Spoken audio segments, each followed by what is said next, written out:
tentang pembebasan Anas Urbaningrum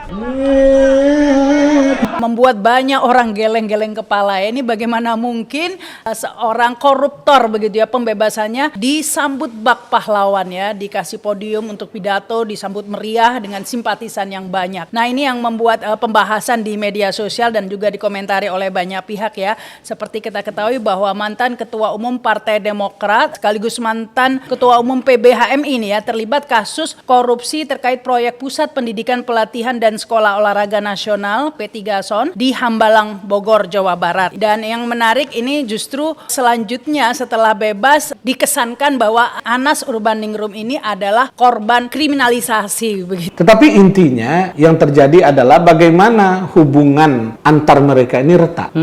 Mereka dekat ya? Bagaimana hubungan mereka ini retak? Retaknya dari siapa? Dari bisikan. Ada pembisik pihak ketiga sehingga retak hubungannya. Kalau nggak ada pembisik nggak akan retak hubungan. Dan pembisiknya ke istri-istri mereka ya? Dua-duanya. Ke sisi ini ada pembisiknya, ke sisi istri Mas Anas juga ada pembisik.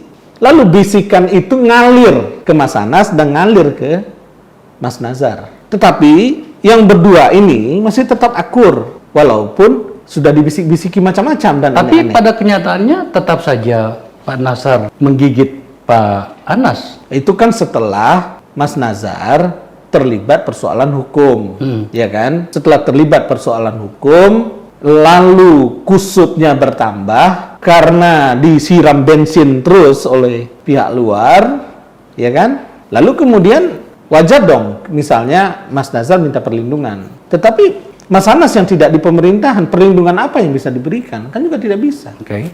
Gitu. Menurut hemat saya ini adalah skenario yang sangat matang disusun. Kenapa saya katakan begitu? Ya karena sebelumnya saya juga bekerja di bagian intelijen. Rumus-rumus begitu biasa-biasa saja, normal-normal saja. Memang untuk menghancurkan sebuah persahabatan, salah satu cara yang paling ampuh adalah dengan cara begitu. Siapa pelakunya kita nggak tahu. Tetapi yang jelas dari cara itu ada yang merasa puas dan berhasil merusak cara ini. Nah, pintu masuknya dari sana. Lalu kemudian kan Mas Nazarudin dicari-cari persoalannya kan juga nggak ketemu awalnya kan, dicari-cari. Tuduhannya kalau tidak salah belakangan adalah tuduhan beliau sebagai sebagai anggota DPR RI ngasih uang ke yang lain, kan gitu tuduhannya, ya kan? Lalu Mas Anas juga masalahnya dicari-cari, Hambalang dicari-cari, ternyata tidak ketemu. Lalu tuduhannya yang terakhir apa? Dia sebagai anggota DPR RI menerima sumbangan untuk maju menjadi calon ketua umum di Kongres Bandung. Kan itu tuduhannya. Jadi bukan tuduhan korupsi proyek BUMN atau korupsi APBN. Nggak ketemu kan tuduhan itu. Jadi ini adalah skenario besar memang untuk mengkudeta kepemimpinan Anas di dalam Partai Demokrat. Yang dihancurkan sendiri oleh sang Demokrat gitu loh. Ada tadi mengatakan antara Mas Anas dengan Pak Nazarudin, akhirnya seperti apa sekarang? Kalau sekarang saya bukan dengar ya, cerita langsung ya dari Mas Anas ya. Mas Nazar sebelum pulang dari Bandung, bebas ya, beliau bertemu di Bandung. Mas Nazarudin menyampaikan permohonan maafnya ke Mas Anas, dan Mas Anas juga dengan tangan terbuka saling memaafkan dengan Mas Nazarudin ya, saling memaafkan. Lalu mereka menyampaikan bahwa yang lalu biarlah berlalu, kita sama-sama jadi korban, kita menatap masa depan menjadi lebih baik. Bagi saya itu luar biasa, saya merinding mendengar itu, dan saya tanya dengan Mas Nazarudin sekarang, juga jawabannya sama. Jadi saya ketemu dengan Mas Anas ke Bandung, saya jenguk ke Sukamiskin, Mas Anas menyampaikan itu, saya cross check ke Mas Nazarudin di sini, apakah betul demikian? Kata Mas Nazar juga demikian. Jadi ini adalah pelajaran politik yang luar biasa menurut hemat saya. Kita sebagai orang-orang muda, orang-orang yang aktivis politik, ngeri mendengarkan saya sebagai hostnya hari ini, ngeri mendengarkan cerita Anda. Bagaimana kemudian kekuasaan dipakai untuk memukul dengan melalui mekanisme penegak hukum. Waktu itu Anda sangat keras berbicara tentang ini. Apalagi Anda kan pernah memimpin Komisi 3 pada saat itu. Ada nggak cerita yang terpotong yang belum terungkap ke publik yang sudah terlanjur? Ini ternyata Anda sudah membuka semuanya gitu. Iya, sebenarnya banyak ya. Jadi yang cerita Mas Rahmat mungkin saya tidak begitu tahu detail ya antara cerita terakhir tadi. Tetapi kalau dikaitkan dengan kasusnya, kebetulan begini, orang sering bingung melihat posisi saya. Pertama, sejarah organisasi juga nggak sama, tempat kuliah juga nggak sama. Ada banyak hal yang tidak sama saya dengan Anas. Posisi saya juga dalam posisi dipercaya di posisi Ketua Komisi 3, di mana jabatan yang paling tidak cukup banyak diminati lah. Bergengsi jabatan itu. Ya. Tapi kemudian kenapa saya memilih menemani perjuangan Anas? Karena kebetulan saya orang hukum juga. Jadi saya pelajari berkasnya. Ada kasus menimpa orang Demokrat. Tidak hanya Anas saja, yang lain pun kalau ada masalah kita pelajari berkasnya. Dari apa yang dituduhkan, apa bukti-bukti yang kita pelajari, jauh sekali sebenarnya dengan narasi publik yang dibangun menghakimi Anas. Contoh ini uraian dakwaan lah ya. Soal mobil Harrier. Kan itu mobil Harrier naik turun. Mobil Harrier itu dianggap sebagai gratifikasi yang diterima Anas. Kejadian mobil Harrier itu sebelum Anas dilantik jadi anggota DPR. Orang belum dilantik jadi anggota DPR kok bisa gratifikasi? Itu satu. Yang kedua, sumber uangnya disebut-sebut dari Hambalang. Fakta persidangan, fakta-fakta yang ada, saksi-saksi yang ada, sumbernya dari PT Panahatan. Yang PT itu nggak ada kaitan dengan adikarya ataupun urusan proyek Hambalang, nggak ada. Tetapi cerita yang benar adalah Mas Anas dapat duit dari SBY setelah terpilih menjadi hadiah ya, dikasih hadiah sama Pak SBY setelah terpilih menjadi juru kampanye terbaik versi Rakyat Merdeka, kalau nggak salah gitu, dikasih uang. Nah uang itu kemudian dipakai, dimintai tolong Nazar untuk membeli mobil Harrier, sisanya akan dicicil. Jadi sebenarnya SBY tahu soal ini. Ya udah diceritakan sama Anas. Jadi uangnya yang dikasih oleh SBY kepada Anas ini sebagian besar uangnya dikasih Nasar untuk DP. Nah, sisanya itu Nasar dulu nalangin, pakailah perusahaan PT Panahatan itu. Ya jangan sebagai teman lah. Saya dengan Bang Akbar bisa pinjam dulu, kembali kayak begitu. Bulan kedua ketika mobil ada tuh dicicil, dibayar. Dan kemudian karena ribut, dijual mobil itu di Kemayoran. Dan ini fakta sidang juga. Seluruh uang hasil penjualan itu dikembalikan ke Nasar. Jadi duitnya itu sebenarnya minus di Anas. Urusan mobil itu Harrier hilang. Kemudian yang kedua, itu jadi Hambalang itu sama sekali nggak ada urusan dengan Anas. Hasil audit nggak ada urusan, mobil Harrier nggak ada urusan, tapi tetap ditersangkakan kasus Hambalang. Tampaknya disinilah peran oknum komisioner KPK dengan memasukkan dakwaan kasus Hambalang dan proyek lainnya. Jadi bahasa dan proyek-proyek lainnya ini yang penting tersangka dulu Anas. Nanti kita cari, masa sih nggak ada, kayak begitu. Padahal di dalam KUHP tidak boleh ketidakjelasan di dalam dakwaan orang, apa persangkaan itu nggak boleh. Jadi harus jelas ketika masuk penyidikan, di kasus apa dia itu dihukum. Tapi nggak ada urusan. Tersangka dulu, 22 Februari, walaupun Januari berikutnya baru diproses. Itu. Kemudian kasus berikutnya adalah soal tambang di Kalimantan Timur. Isra Nur udah bercerita sama sekali tidak ada. Jadi ada 4 jenis dakwaan. Kemudian yang kemudian disebut Mas Rahmat tadi, Kongres Partai Demokrat. Nah, jadi cerita Anas ini dihukum itu dengan nilai uang pengganti yang sangat besar. Itu adalah perhitungan Kongres dipakai dengan logika yang sangat lucu sebenarnya. Jumlah DPC berapa, jumlah DPD berapa, ada saksi mengatakan terima uang sekian, dikalikanlah itu. Padahal Anas itu hanya dapat 280 suara, tapi pengalinya 514 DPC. Angka itu jadi besar.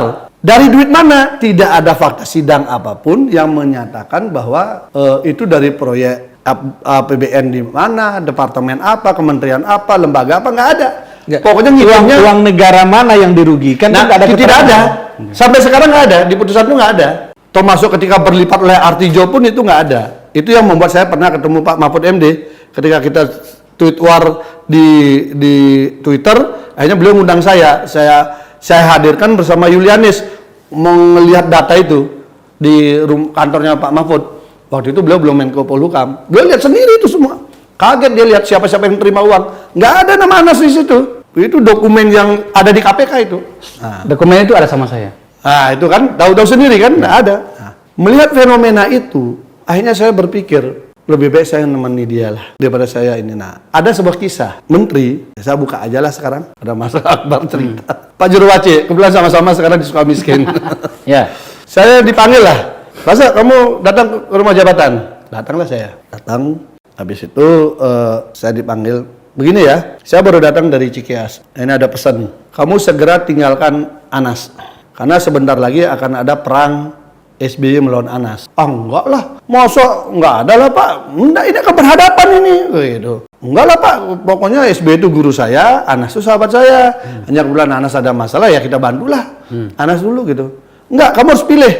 Kalau kamu memilih Anas, maka kamu saya copot dari ketua Komisi 3. Ini udah perintah. Tapi kalau kamu meninggalkan Anas, maka kamu tetap jadi ketua Komisi 3 dan jabatanmu di DPP akan dinaikkan.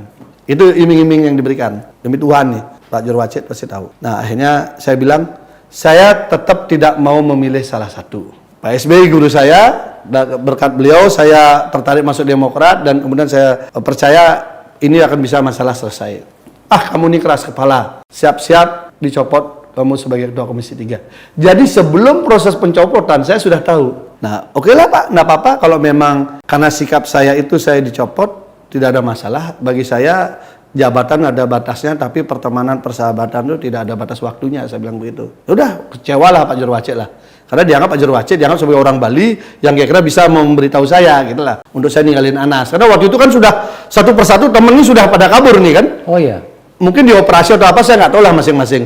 Yang dekat-dekat dengan Anas ini yang di DPR udah pada mundur perlahan-lahan. Tinggal mungkin beberapa orang aja termasuk saya di dalamnya. Saya dioperasi begitu, saya ikhlas. Singkat cerita saya diganti di posisi ketua Komisi 3 oleh Pak Ruhut kan. Sampai 3 kali gagal itu terus. Akhirnya baru Pak Peter yang ganti. Nah, posisi itu saya melihat bahwa memang desain konflik ini juga bisa saja Pak SBY dengan Anas sama-sama korban dari desain orang yang cari muka juga, yang kemudian Mas Anas lontarkan politik Tarasengkuni itu kan. Jadi konfliknya yang harusnya tidak perlu konflik ini dibangun oleh ini untuk mendapatkan keuntungan kekuasaan itu gitu lah. Itu contoh betapa kenapa kita hanya dampingi Anas dalam posisi ketika kita sedang menikmati jabatan lah gitu loh. Kita tinggalkan itu. Yang kedua, saya masih punya harapan besar Anas segera bisa keluar dan mudah-mudahan tangan Tuhan, tangan keadilan bekerja, dia bisa pulih kembali lah. Karena anak ini adalah aset bangsa yang punya potensi merekatkan semua. Dan saya juga baru dengar dari Mas Rahmat kalau dia ya memang beliau itu jiwa pemaafnya tinggi gitu loh. Ya kalau memang Nasar, jujurnya saya aja masih marah sama Nasar. Dituduh macam-macam Anas seperti itu dan nggak masuk semua gitu loh. Dan waktu di sidang hukuman AU itu kan karena kesaksian Nasar, Neneng sama Aan aja, supirnya Nasar. Yang lain sudah kebanyakan mencabut keterangan. Sayangnya waktu sidangnya AU itu tidak seperti sidangnya Jessica yang disiarkan langsung semua. Coba disiarkan langsung semua, publik akan tahu. Rosa cabut keterangan, Clara Mauren cabut keterangan, Yulianis cerita secara gamblang apa yang terjadi. Dan semua kesaksian sangat membuat sulit menghukum Anas. Karena itu kemudian hukumannya menjadi lucu. Hukumannya menjadi lucu, mobil Harrier tidak terbukti, dia dihukum karena kongres. Nah, di dalam proses kongres ini yang lucu adalah SC-nya tidak diperiksa sama sekali. Apapun namanya, yang namanya saksi adalah orang yang terkait dengan daerah itu kan. Karena ketua SC-nya masih Bas. Oh, ketua SC-nya Ibas. Nah, saya nggak ngomong itu, dia ngomong. OC-nya diperiksa, yang lain diperiksa, ketua SC-nya tidak. Sebagai saksi saja, juga tidak. Peserta aja tidak. Nah, jadi kita melihat memang ada semacam keanehan. Ukiran kasusnya ini terlalu dipaksakan kalau orang membaca. Karena itu Mas Anas pernah cerita, kalau saya keluar nanti, saya ingin ada ruang diskusi untuk membedah kasus saya dengan orang-orang yang pernah menghukum saya. Dengan intelektual. Saya maafkan semua. Tapi biar publik bisa menilai. Semacam eksaminasi. Dan beliau tidak perlu didampingi siapa-siapa. Beliau yang akan menceritakan dari dakwaan, tuntutan, sampai hukuman itu seperti apa, tahapan ini semua. Dan kita lihat PK-nya. Betapa lama turunnya. Paling lama. PK paling lama turun adalah kasusnya AU. Berapa tahun? 2 tahun lebih.